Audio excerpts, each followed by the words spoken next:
അടുത്തടുത്താണ് റോസമ്മയുടെയും ബെന്നിയുടെയും വീട്. ഭാര്യ മരിച്ചുപോയ സഹോദരന് ആഹാരം വെച്ച് നൽകിയിരുന്നത് റോസമ്മയാണ്.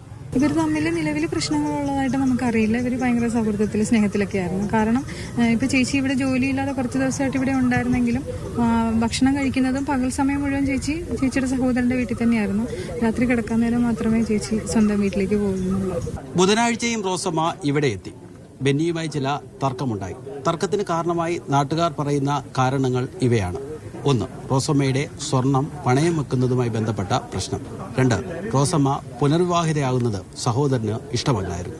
ഇവിടെ ഞാൻ വന്നപ്പം ഇന്നറിഞ്ഞത് അവര് തമ്മിൽ വ്യാഴാഴ്ച എന്തോ സ്വർണത്തിന്റെ കാര്യം പറഞ്ഞിട്ട് വാക്ക് തർക്കം ഉണ്ടായെന്ന് ഇങ്ങനെ പറഞ്ഞായിരുന്നു.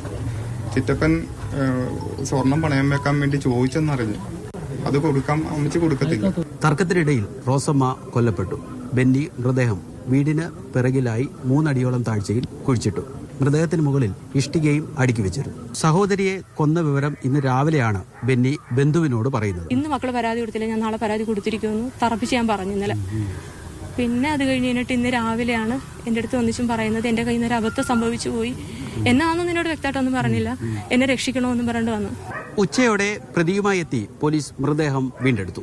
എങ്ങനെയാണ് ബെന്നി റോസമ്മയെ കൊന്നതെന്ന് പോസ്റ്റ്മോർട്ടത്തിലൂടെ വ്യക്തമാവുകയുള്ളൂ.